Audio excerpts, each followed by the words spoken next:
Are you curious about what makes Richmond, Virginia such a great place to live? Well, I want to take you on a journey, a very personal journey of some of my favorite aspects of life in this incredible city. I hope you'll come along as I share 11 reasons why I love living in Richmond, Virginia.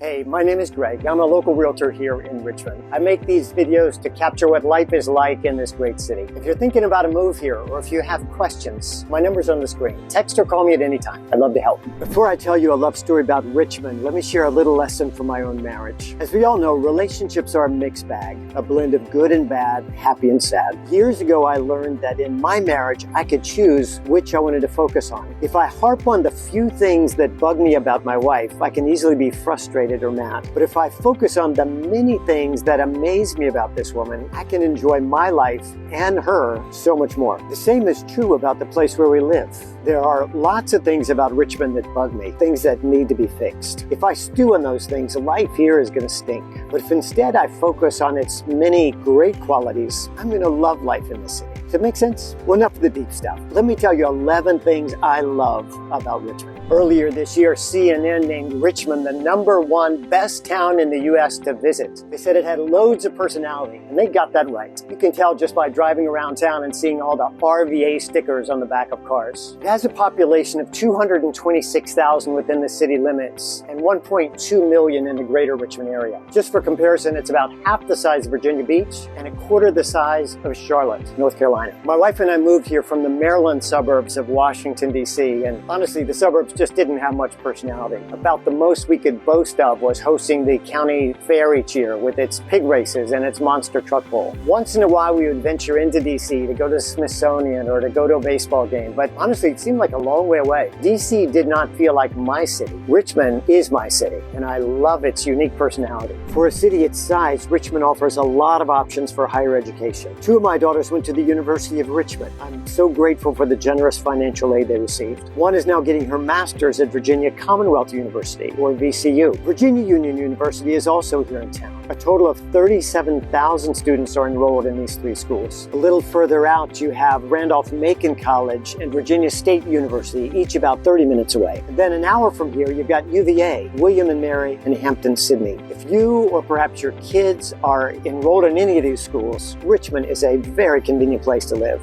I don't claim to be an authority on fine dining, though ever since college, I've been waiting to publish my best-selling cookbook, 101 Ways to Survive on a Box of Kraft Macaroni and Cheese. I'm no gourmet chef, but I love to eat, and so does Richmond. Bon Appetit magazine calls Richmond America's next restaurant-obsessed town. Twice a year, the city hosts something called Richmond Restaurant Week, where some of the proceeds for each meal served go to support a nonprofit called Feed More. And there's a high concentration of Black-owned restaurants, with some amazing ones like Lily Pearl, Mama J's Kitchen, and Croaker Spot. If you enjoy a special beverage with your meal, make sure you visit Scott's Edition, the self-proclaimed craft beverage capital, where you can jump on the beer trail, which will take you to 30 or more different local breweries. If coffee is your preferred beverage, we've got great options there too. Local favorites like Blanchard's, Black Hand, Ironclad Roasters, and Whisk. I was a history major in college. To really know and love a place, you have to know its story, and Richmond has a deep and often dark story. It began in 1607 when the first English colonists landed at Jamestown. In 1775, Patrick Henry gave his famous "Give me liberty or give me death" speech here in Church Hill. Thomas Jefferson designed the state capitol building. For decades, Richmond's Shockoe Bottom was home to the second largest domestic slave market in the entire U.S. Numerous Civil War battles took place around this area between 1862 and 1865. After the Civil War, a thriving African-American community developed in Jackson Ward, which was often known as the Harlem of the South or Black Wall Street. There were some ugly chapters in Richmond during the Civil Rights years. And then in 2020, after the murder of George Floyd, Richmond in many ways became the epicenter of the Black Lives Matter movement as statues of Confederate leaders were pulled down all around town. CNN recently reported that Richmond is taking a hard look at its complicated history and working on better ways to tell its full story. At the heart of this effort is the Shaheen Project, a comprehensive experiential destination that will document Richmond's role in the history of enslaved and free Africans. The effort includes a national slavery museum. This ambitious project is scheduled to be completed by 2037, the 300th birthday of Richmond. That ties in well with number 7, ethnic diversity. History is not black and white, but Richmond is. I'm really grateful for the ethnic balance here in the city. The percentages are almost the same, 40.4% black, 42% white. In Montgomery County, Maryland, where I used to live,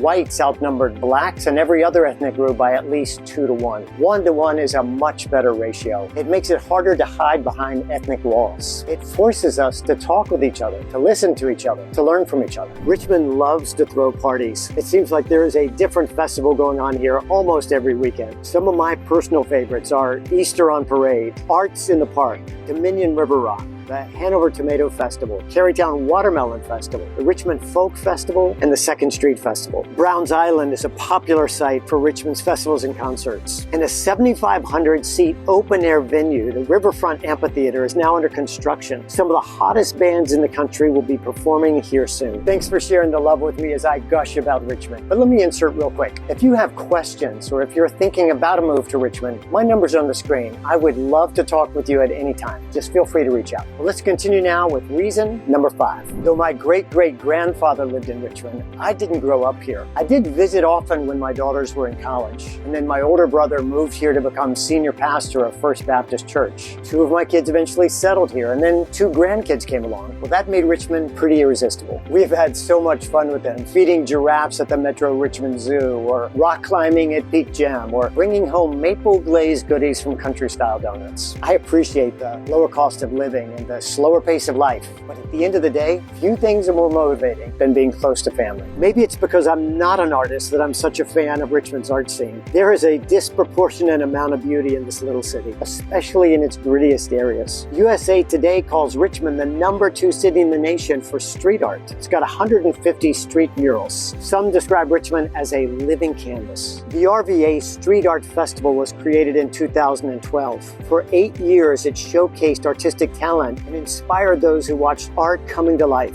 Out of that came the Richmond Mural Project, with national and international artists committing to create 100 works of art over 5 years between 2012 and 2016. And then in 2020, inspired by the Black Lives Matter movement, a local artist named Hamilton Glass saw an opportunity to promote social justice by connecting artists from different communities and cultures to foster empathy, mutual understanding, and healing. That's how the Mending Walls Project was born, which produced 16 more murals around the city. Some have called Richmond the capital of creativity. That's the kind of city I want to live in. I have amazing neighbors. Rhonda lives right next door. Her dog Vivian likes to climb up on the ridge of the roof and bark at everybody passing by. Rob Lee, the secretary for our neighborhood association, is single-handedly coordinating a mayoral debate between the 5 Richmond City mayoral candidates. Riley and Sarah moved in just recently, and they jumped in with both feet. Riley overseeing the newsletter and Sarah serving as the treasurer for the neighborhood. Almost every Saturday, Alex goes out with trash bags to gather trash from Reedy Creek to keep it from flowing into the James. And then Kristen, the president of Richmond City Council, lives right down the street. In addition to monthly neighborhood association meetings where we interact with local police and other leaders, the community hosts annual events like the Forest Hill 5K or 6-part music series in the summer called Music in the Park. I don't apologize for being somewhat proud of Forest Hill, but the fact is, you'll find neighbors and neighborhoods like this all over the city.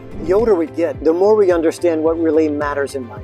It's not the corner office or the next promotion. It's not the beach house or the BMW. It's relationships. It's community. It's walking up to the VMFA at 6 a.m. on a Wednesday morning and joining 100 or more Richmond neighbors of all shapes, sizes, ages, and colors for a free workout with the November Project. It's sharing a meal with a small group from your church. It's singing the national anthem with thousands of fellow fans before a Flying Squirrels game or the Richmond Kickers or the Richmond Ivy or a NASCAR race at the Richmond Raceway. A couple of weeks ago, I drove past a guy who was single-handedly trying to push a stalled pickup through a busy intersection. He was helping somebody in trouble. Typically, I would drive on past, but this time I actually stopped, got out, and helped. And while we were pushing, a homeless guy from the median strip ran out and helped us too. That's community. Listen, Richmond isn't paradise. There is plenty of conflict. But for those who are wanting to experience community and contribute to it, it's here.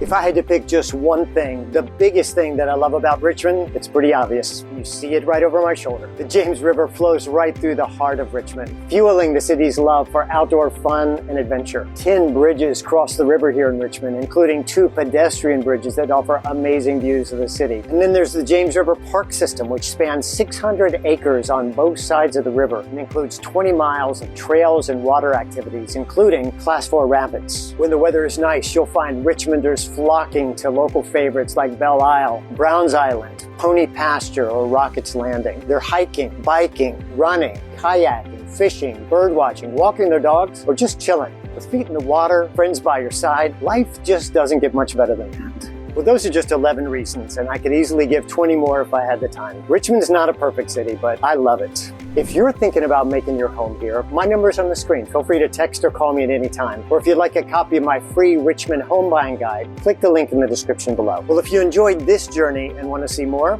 just click here for more videos about life in Richmond.